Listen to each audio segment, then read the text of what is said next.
Uh, आप सबका स्वागत है in the third lecture. We've covered quite substantially the part 1 and part 2 in the part 1 and part 2 of this particular lecture series. We've covered certain things like we had a discussion on nature and public finance. Basic समझ में कि अच्छा होता क्या public finance के अंदर, government का role क्या है, ऑप्टिमल बजटिंग क्या है, पब्लिक प्राइवेट गुड्स में क्या डिफरेंट है, मेरिट गुड्स क्या चीज़ हैं. फिर हमने यूनिट 2 में बात की थी कि पब्लिक रेवेन्यू क्या होता है, canons of taxation, Adam Smith ने क्या बोला. And then we had a talk about incidents क्या है, impact and shifting of taxation क्या है, डायरेक्ट एंड इनडायरेक्ट टैक्सेशन क्या है, एड वॉलरम और स्पेसिफिक ड्यूटी क्या चीज़ है. We had a discussion on range of taxes which was a part of public collection.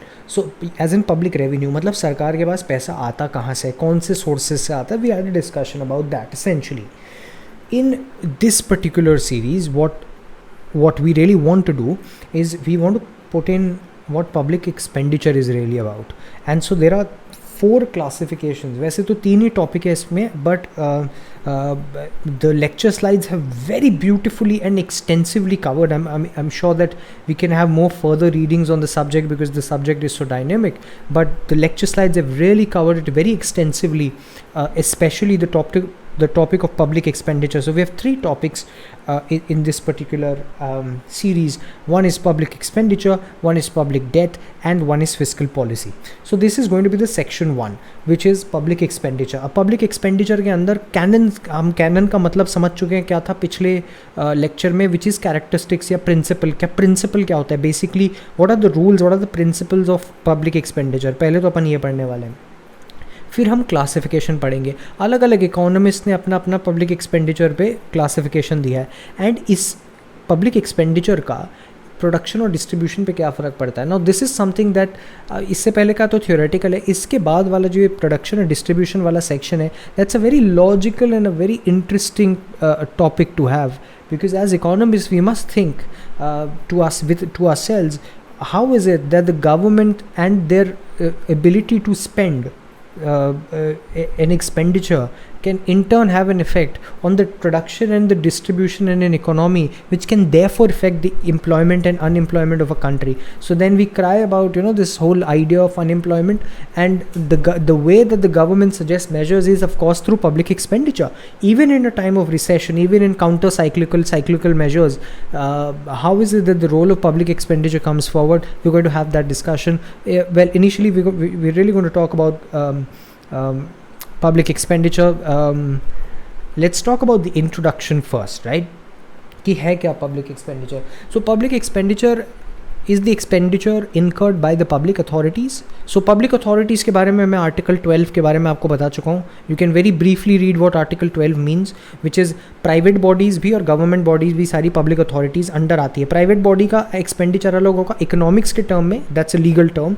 हम गवर्नमेंट अथॉरिटीज़ या पब्लिक अथॉरिटीज़ को कोई भी पब्लिक सेक्टर अंडरटेकिंग, गवर्नमेंट का कोई भी department etcetera, government local bodies या स्टेट गवर्नमेंट का कोई भी पार्ट अपन उसको मानते हैं. We have had a discussion about that. So public expenditure is the expenditure incurred by the public authorities to satisfy these common wants. Now what are common wants पर भी एक डिस्कशन कर चुके हैं. इस कॉमन वांट्स को हम public goods भी कह सकते हैं. We had a discussion with the issue of common wants, which is that collectively इसकी नीड बहुत कम है, एज इन सबको चाहिए पर कोई पैसा देने के लिए तैयार नहीं है. To satisfy these public goods, which of course these are certain common wants which the people in their individual capacity are unable to satisfy efficiently. अब कितना ही कोई अमीर हो जाए इंसान, कोई भी कैपिटलिस्ट कितना अमीर हो जाए, they're not going to provide defense or police service. They would never be able to do that. So in order to satisfy those needs, there is a need for public expenditure, which is expenditure by government authorities.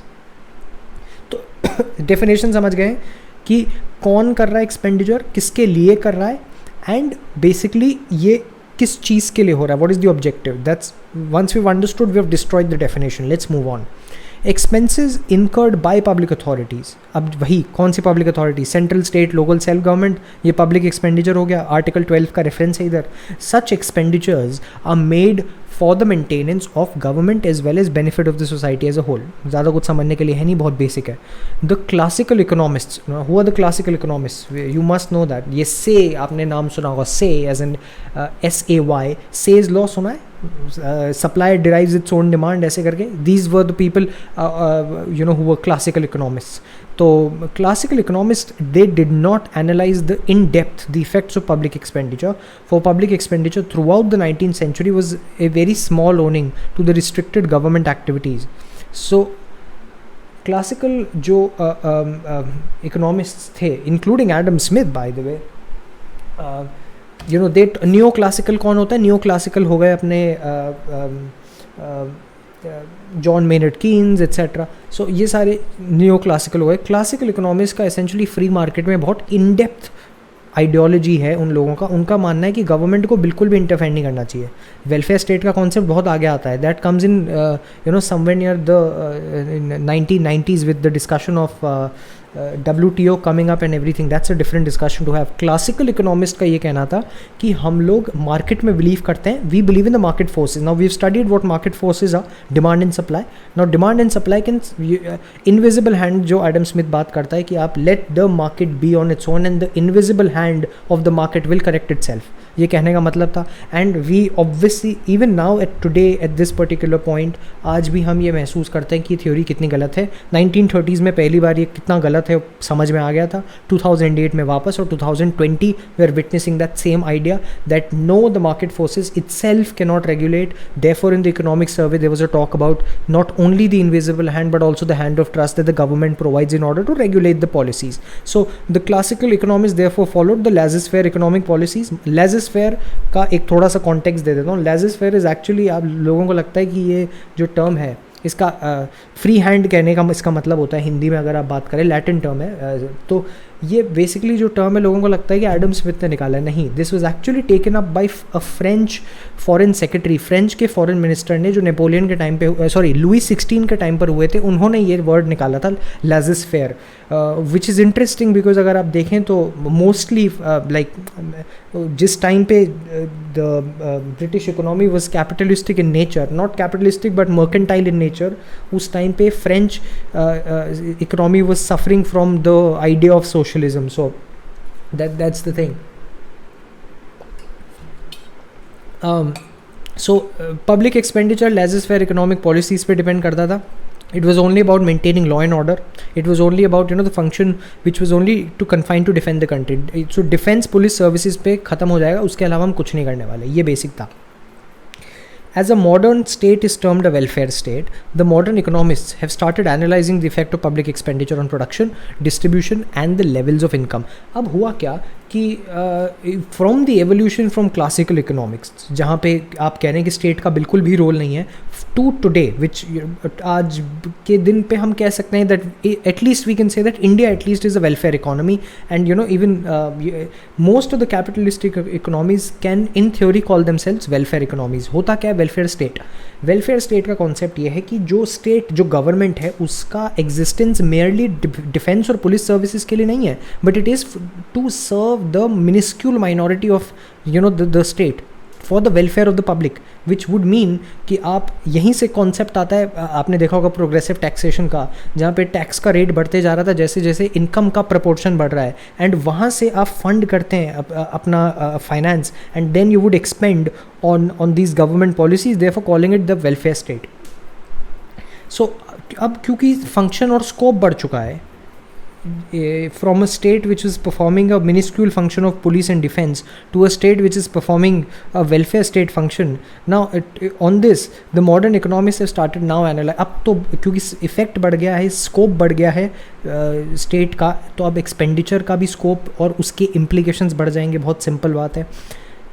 क्या causes हैं इनके public expenditure बढ़ने के? क्या causes हो सकते हैं? और एक मेरा सवाल आपसे है कि क्या हमेशा पब्लिक एक्सपेंडिचर बढ़ा हुआ एक बुरी बात है? कि हम कहते हैं in personal capacity we always feel, you know, कि हमारा खर्चा बढ़ गया यार, खर्चा बढ़ रहा है, हम बहुत टेंशन में रहते हैं. पर गवर्नमेंट के हिसाब से अगर आप सोचें, then is it always necessarily bad to have an increased public expenditure which would mean an increase fiscal deficit? आगे बात करते हैं इस बारे में। पहले तो इंक्रीज़ पब्लिक एक्सपेंडिचर का क्या, एक तो कंट्री पॉपुलेशन। भैया आप ऑब्वियसली स्वीडन और इंडिया को कंपेयर करेंगे तो इंडिया की गवर्नमेंट का पब्लिक एक्सपेंडिचर ज़्यादा होगा, जिसमें कुछ समझने का और कॉन्सेप्ट बहुत क्लियर है। डिफेंस एक्सपेंडिचर वही चीज़ आप you can compare country like Switzerland as oppose to country like China, the great sort of defence expenditure would be रात दिन का अंतर होगा उनमें। एंड सो दस मेयर सोवरेनिटी, अब ये बहुत इंपॉर्टेंट कॉन्सेप्ट है। यहाँ पे कॉन्सेप्ट ये है कि आप ज़रूरी नहीं है कि आप लड़ाई ही करो इसीलिए आपको डिफेंस एक्सपेंडिचर चाहिए, नहीं। Only in order, I you know what's happening with the Chinese in the border, you know with the Pakistanis at the west border. So ये क्या रहा है, हो ये रहा है कि अभी लड़ाई नहीं है, अभी we way not in war as of now, but even then only हम इस बार आप देखिएगा जो बजट आएगा हमारा डिफेंस एक्सपेंडिचर कितना बढ़ गया है with you know with the on coming of various sort of new weaponries etc. तो डिफेंस एक्सपेंडिचर क्योंकि हमारा बढ़ चुका है despite the fact that we are not at war is an indication that only for the reason of mere sovereignty, सिर्फ हमारी territorial integrity बचाने के लिए हमें खर्चा ज़्यादा करना पड़ सकता है। अब वेलफेयर स्टेट क्या चीज़ है, various socio economic programs are undertaken, एक इंक्रीज वेलफेयर स्टेट की वजह से हो जाता है। मैं अपन बात कर चुके हैं but let's just quickly read through it. Modern government spend huge money for this for the purpose of economic development. It plays an active role in the production and the goods and the services. Such investment is financed by the government. Besides developmental activities, welfare activities have grown tremendously, and so it spends money for providing various social security benefits, social sectors like health, education. तो ये तो बहुत easy है, अगर welfare state होगी तो obviously आपका जहाँ जहाँ खर्चा करना है वो बढ़ जाएगा तो खर्चा भी बढ़ेगा। Economic development, now economic development is largely condition by the availability of economic infrastructure. आप ऐसे ही थोड़ी बोल दोगे कि आपका ईज़ ऑफ डूइंग बिजनेस ज़्यादा हो जाएगा, ऐसे ही थोड़ी हो जाएगा। Unless and until if you want to invest, if you want to invite people to invest both domestically and through foreign means, then you must have a solid infrastructure. For infrastructure you must build and spend money, roads में, transport में, electricity में, तभी जाके काम होगा। और अब तो इन तीनों से भी नहीं होता, अब आपको इंटरनेट फैसिलिटी भी चाहिए, ऑप्टिकल फाइबर भी सेटअप करना पड़ेगा। उस ये जो नेशनल ब्रॉडबैंड मिशन है जिसमें ऑप्टिकल फाइबर ये लोग सेट करना चाह रहे हैं अंडमान निकोबार तक, उसका खर्चा कितना आएगा एक बार जस्ट गूगल कर लेना and you will be surprised that amount at least in India is comparable to many GDPs of the third world countries. And price rise obviously अगर जो थोक का भाव है, जो उसकी एडी जो प्राइस ही बढ़ गया, अगर मार्केट प्राइस ही बढ़ चुका है, होलसेल प्राइस ही बढ़ गया, तो गवर्नमेंट भी इंक्रीज एक्सपेंड, ऐसा तो नहीं है गवर्नमेंट को ऐसे ही कोई डिस्काउंट मिल जाएगा, मिलते हैं ऐसी बात नहीं है, but obviously if the market price is risen for various goods therefore the inflation would also rise. What are the canons? क्या है canons? क्या है एक्चुअली canons? अपन पढ़ चुके हैं, main principal that governs public expenditure. Now this is important, it's always important to quote the professor because it's obviously his work, you can't plagiarize a point. I feel it's always important to quote that particular professor who's given the concept. So Professor Findley Shiraz ने canon of benefit, canon of economy और आगे भी कुछ canons है। क्या है canon of benefit? ये एक important canon है। By this canon public expenditure should aim to achieve maximum social benefits. It is based on the principle of equality because maximum social benefits can be established only when the public expenditure spends based on the principle of equality. That is, this canon accentuates to eradicate inequalities and other social burdens in between different locations using uses of economic resources benefits of each sector. अब देखो समझो, cannon of benefit, इसका मतलब कि public expenditure should be guided by the idea of benefit and underlying that principle of canon of benefit there should be a principle of equality. मतलब कि आप सबका भला तभी कर सकते हो जब सबका विकास साथ हो, है ना। तो जब सबका विकास साथ होगा तो वो इक्वालिटी वाला प्रिंसिपल तो आना चाहिए। दैट इज़, ये लास्ट की 3 लाइन अगर पढ़े अपन, ये देखिए इधर, that is, this canon accentuates to eradicate inequalities and social burdens in different locations, uses of economic resources, benefits of each sector etc. तो यहाँ तो बहुत easy है समझने के लिए, not a big deal. Canon of economy, similar to the canons of taxation, canon of economy is a strategic one. It refers to economizing the public expenditure. That is, the public expenditure of an authority must aim to reap maximum benefits with limited costs. And canon of economy is again there's an emphasis on the prevention of over expenditure and wastage in the public finance, and therefore there must be a proper planning in economy for better utilization of its resources. वही कहने का मतलब है, it's a strategic implement. Think of, you are a finance secretary, ठीक है, आप you are basically the the gatekeeper of the various funds, consolidated, contingent और ये सारे public accounts fund of India, right? National saving fund. अब आपके पास पैसा, तो इसका मतलब ये थोड़ी कहीं भी लगा दोगे. You will have to think, you will have to plan, you will have to see which sectors really need it. You will have to think about what is the best way. If I spend 1 rupee, अगर मैं एक sector में 1 रुपये का खर्चा लगा रहा हूँ और मुझे 2 रुपये मिल रहा है एज अपोज टू आधा पैसा, then where should I go and why? And it's not as simple as this binary decision, right? There are many complexities involved. Canon of sanction. Canon of sanction in public expenditure is connected with the process of approval of various programs and schemes of government, such as sanction of projects, researches, implementations of various recommendations, etc. And there should be a cost benefit analysis in the canon of sanction. Then so वही चीज़ जो मैं पहले बात कर चुका, cost benefit analysis का मतलब क्या है? कितना खर्चा आ रहा है, उस खर्चे से कितना बेनिफिट आएगा, ये एक इकोनॉमिस्ट को, एक पब्लिक एक्सपेंडिचर, एक पब्लिक फाइनेंस एक्सपर्ट को समझने की बहुत ज़रूरी है. तभी तो आप सोशल एडवांटेजेस को ग्रैस्प कर पाओगे, right?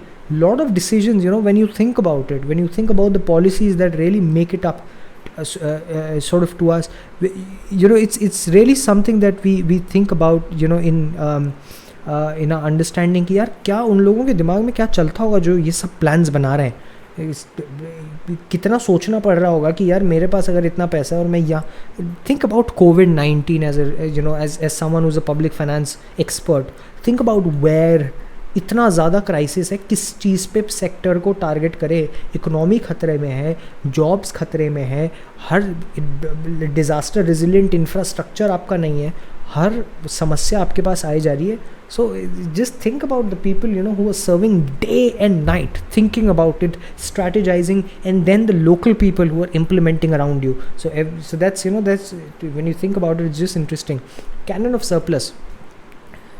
This is another principle. What it means is that the government must follow a reasonable policy in its budget. It accentuates the avoidance of deficit budget. Avoidance, avoidance being the big word. Upon deficit budget क्या होता है, surplus क्या होता है, बाद में बात करेंगे. Even though deficit budget helps the economy to generate more employment. Interesting, na?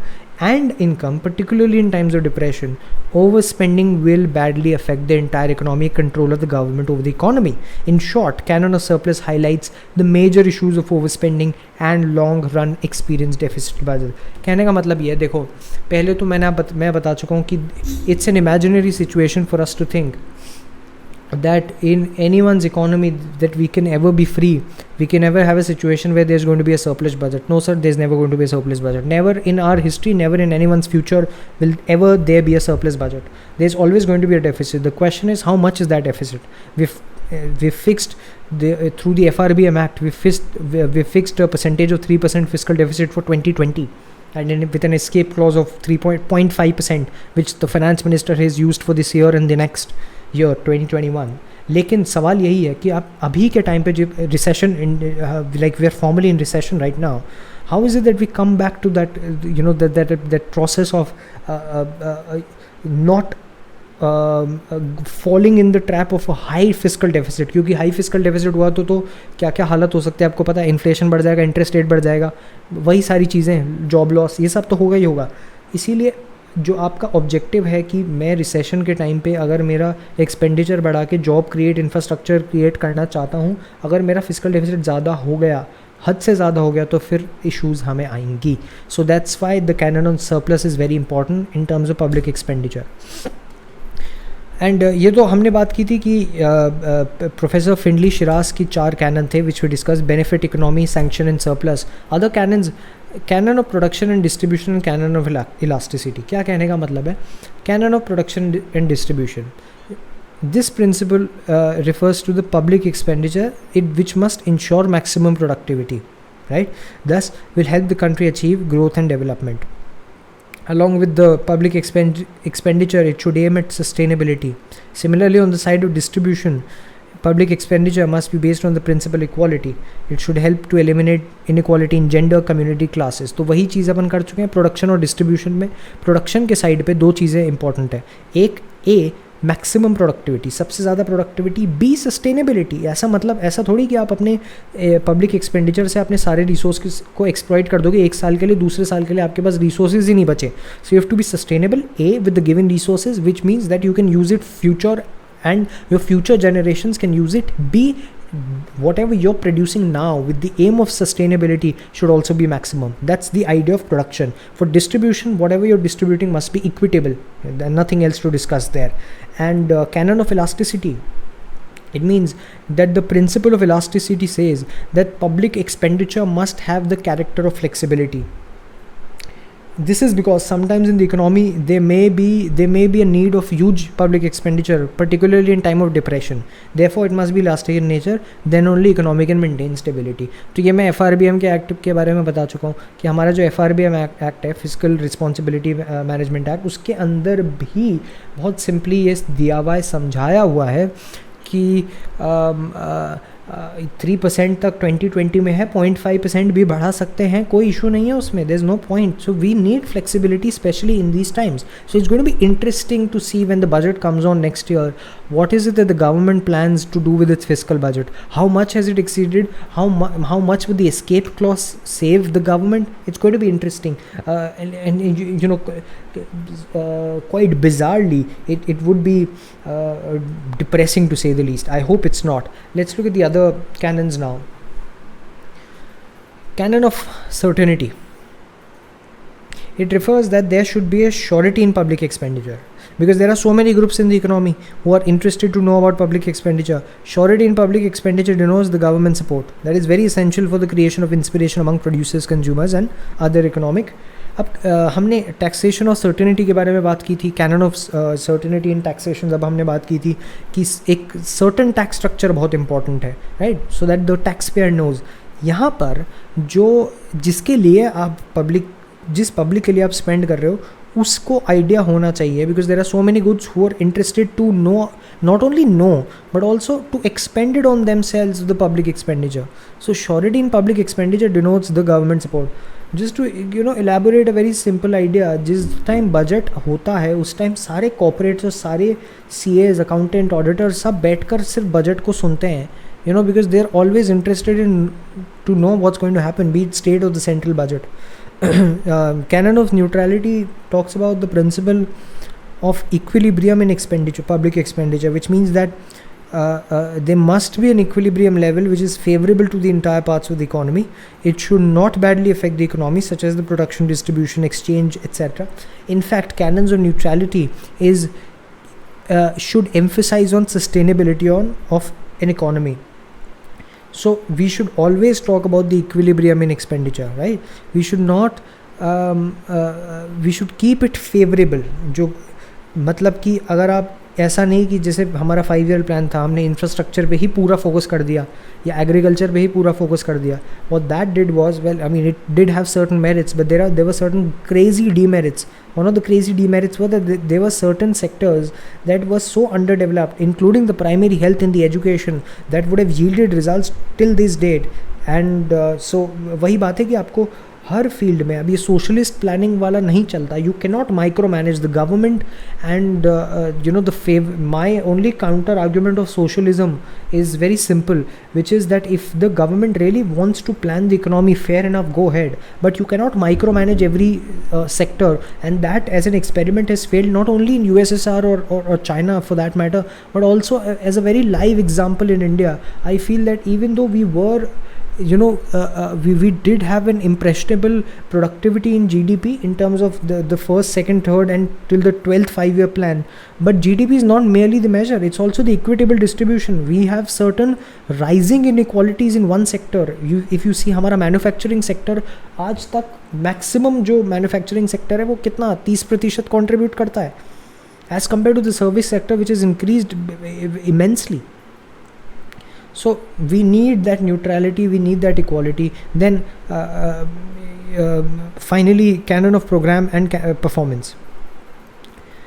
Program का मतलब ये है that there should be a good program and scheme in the public expenditure which ensures the equality in the economy, which means that the program may be in the form of welfare schemes, social insurance.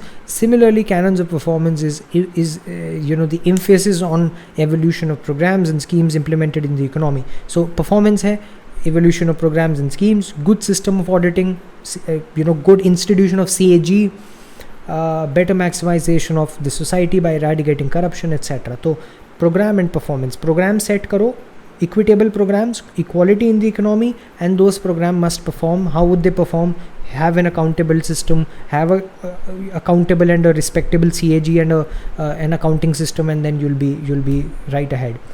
So that was the first topic of public expenditure. This is the second topic which we are going to resume in a while.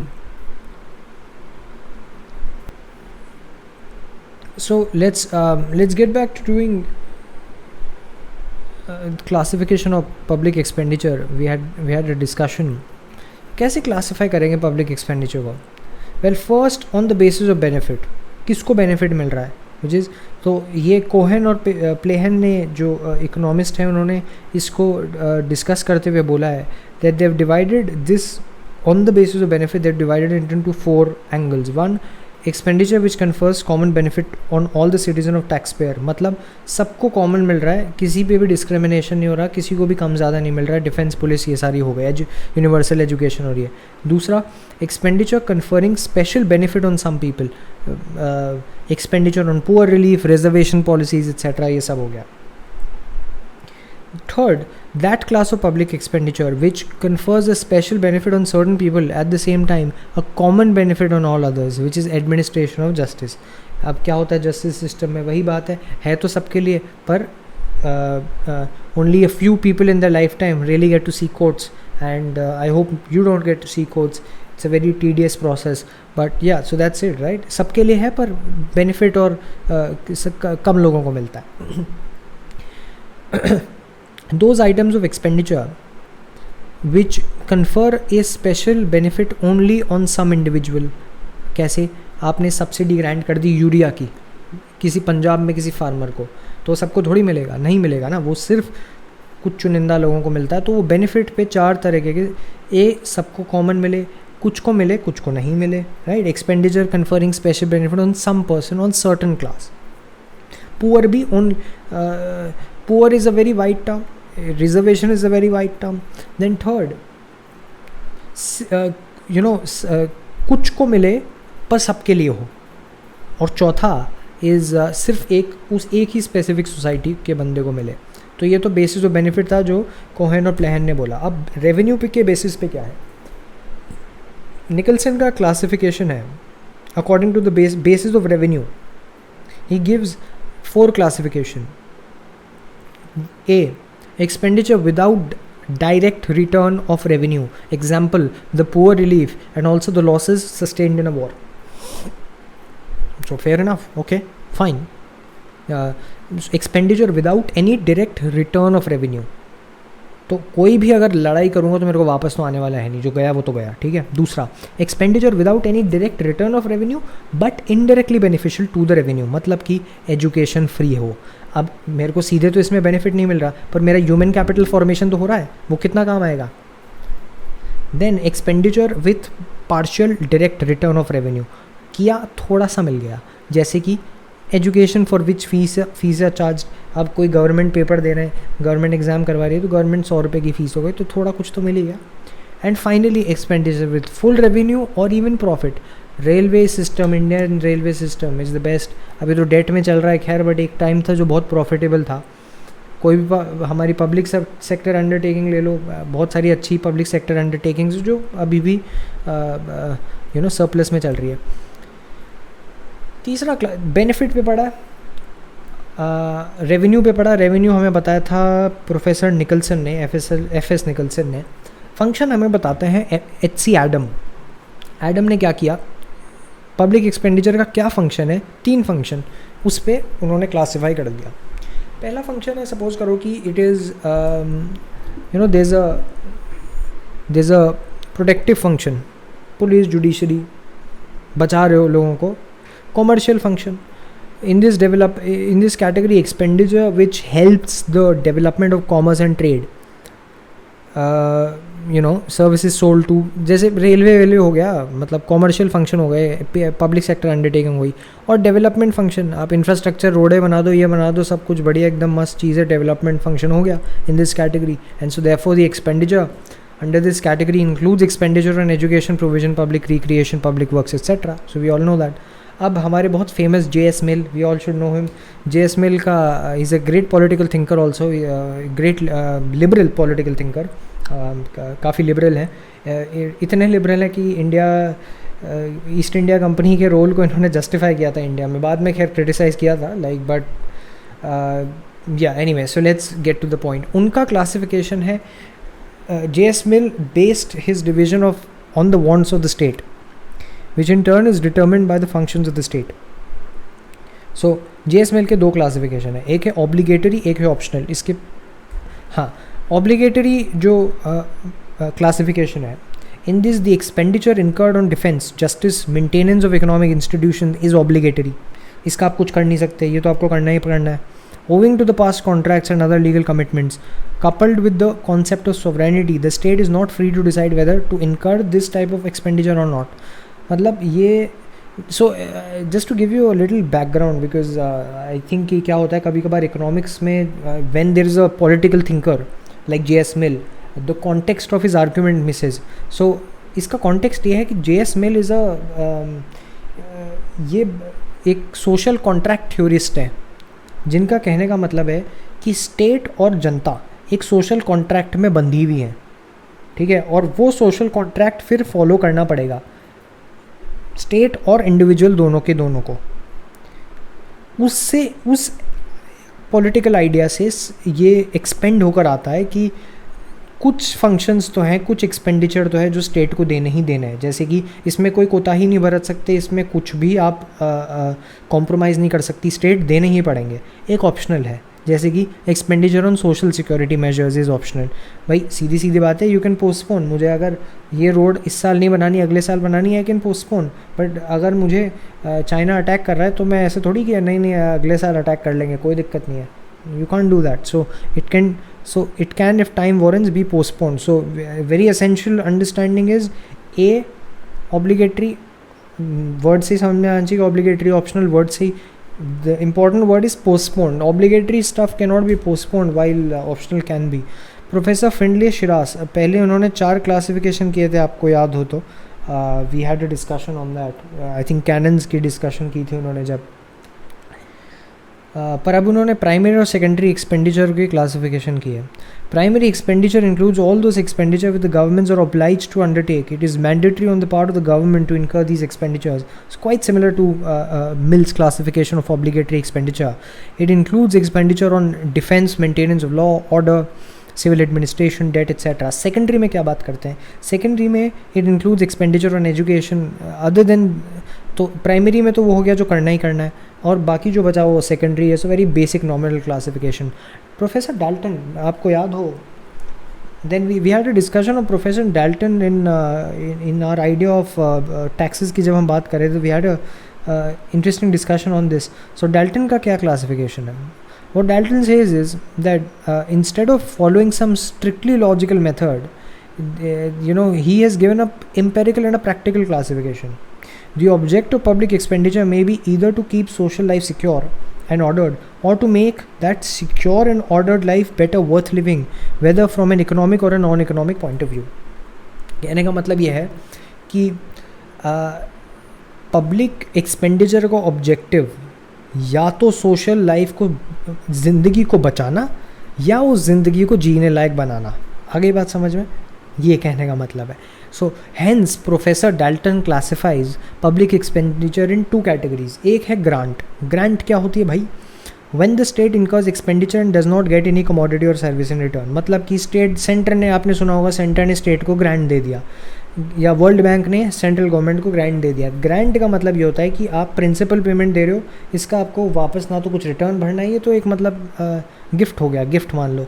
Expenditure incurred on poor relief, payment of old age insurance, social security, ये सारे आपको वापस नहीं मिलने वाला, इसका कोई benefit नहीं। अगर आप 60 साल के किसी बूढ़े आदमी को पेंशन दे रहे हैं तो उसका कोई रिटर्न नहीं आने वाला ना। आप क्या कर रहे हो, आप what you are doing is essentially you are just trying to complement the formalized economy and only trying to thank that employer, and that's not going to add anything, but you still have to give it.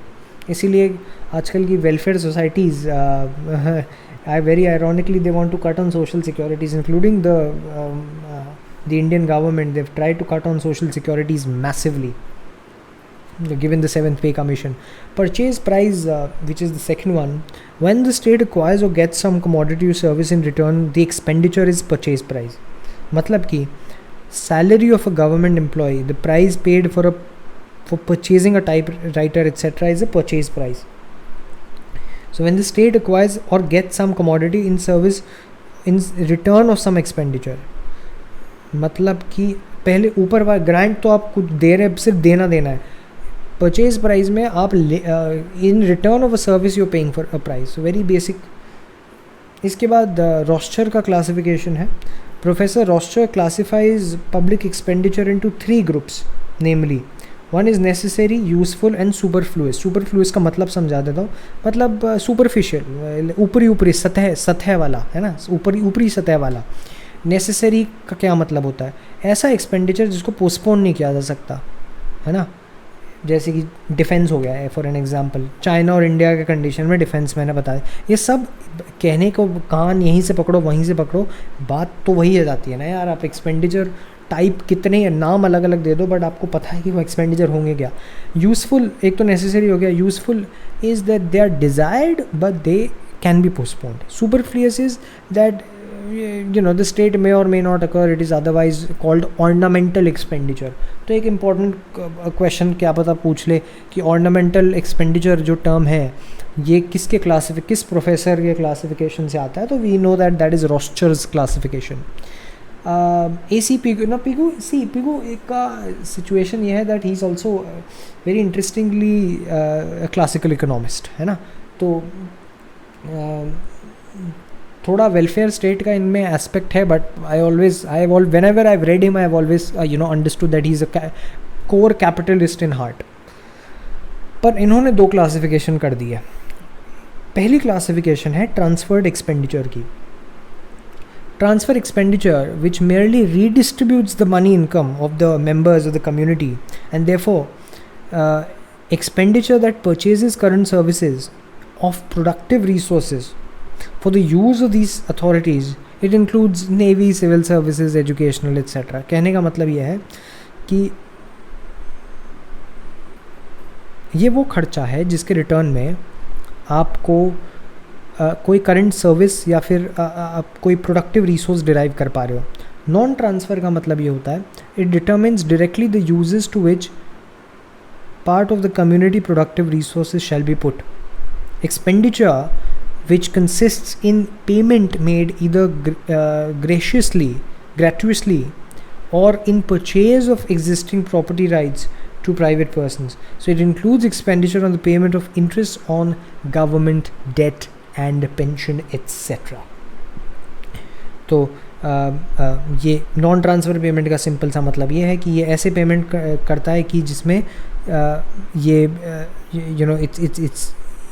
it's a part of the existing property rights to private persons, and it includes expenditure on the payment of interest on government debt, pension etc. So there is nothing transferable as such in this. J.K. Mehta professor, we've had a discussion on Professor J.K. Mehta. He's done an exponential work, by the way, in public finance.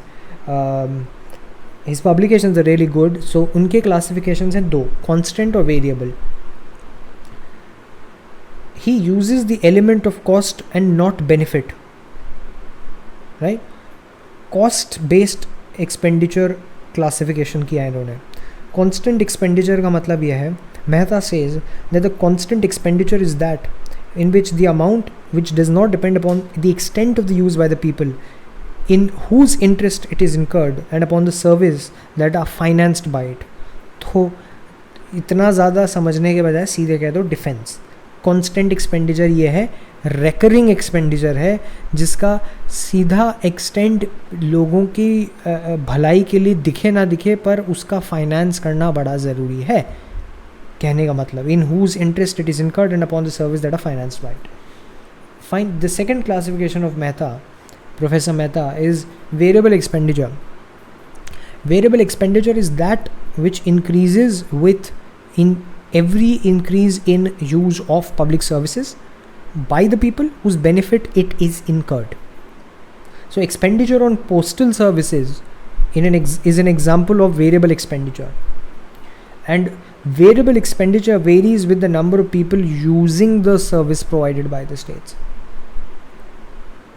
So variable expenditure का कहने का मतलब ये है that you know it increases in the use of public services by the people whose benefit it is incurred. And public expenditure on postal services an example, बहुत सिंपल. Variable expenditure बहुत सीधा एग्जांपल है, and it varies with the number of people using. अब economic classification, ये तो 12वीं में आपने पढ़ा ही होगा. एक्सपेंडिचर को दो में डिवाइड किया जा सकता है, कैपिटल और रेवेन्यू में. कैपिटल एक्सपेंडिचर वो है जिससे कोई एसेट या लाइबिलिटी क्रिएट हो या ना हो, राइट. रेवेन्यू में कुछ भी नहीं होता, ना एसेट बदलता है ना लाइबिलिटी बदलता है. ये मोस्टली रेकरिंग एक्सपेंडिचर्स होते हैं, सैलरी बढ़ना और ये सब बढ़ना. Even grant is a revenue account. So इसको फटाफट पढ़ लेते हैं. Revenue account includes ordinary source of income, it includes all current expenditure और एडमिनिस्ट्रेटिव डिफेंस, सैलरी वैलरी हो गया. कैपिटल के अंदर extraordinary source of income and expenditure, it includes all capital transaction. These capital payments consist of building. तो सारा जो भी या तो एसेट एक्वायर, जो expenditure which increases your asset, that is in the capital account. तो सीधा सीधा कैपिटल बढ़ाना है ना आपका. तो जैसे लैंड, अगर मैं किसी रोड इंफ्रास्ट्रक्चर बना रहा हूँ तो मेरा लैंड या इंफ्रास्ट्रक्चर बढ़ चुका है, and as a result therefore it is known as capital expenditure, and that investment is known as capital investment is well.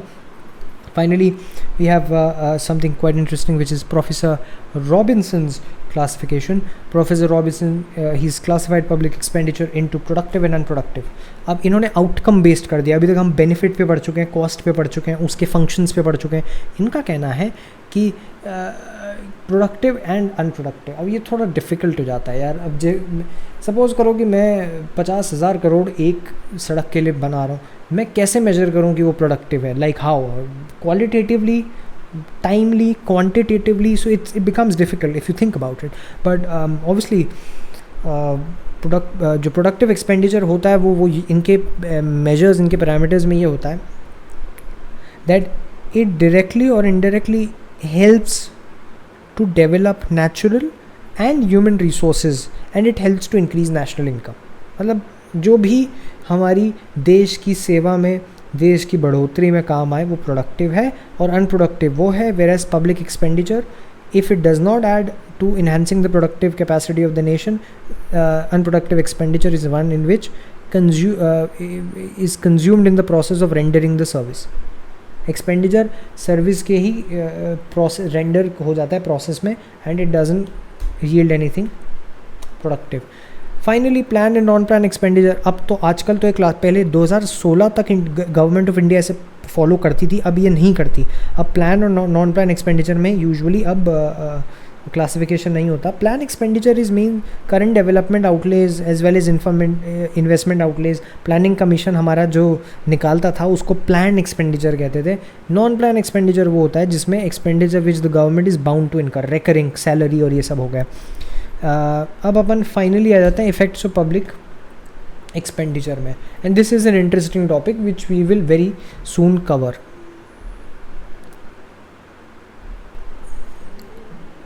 So in effect of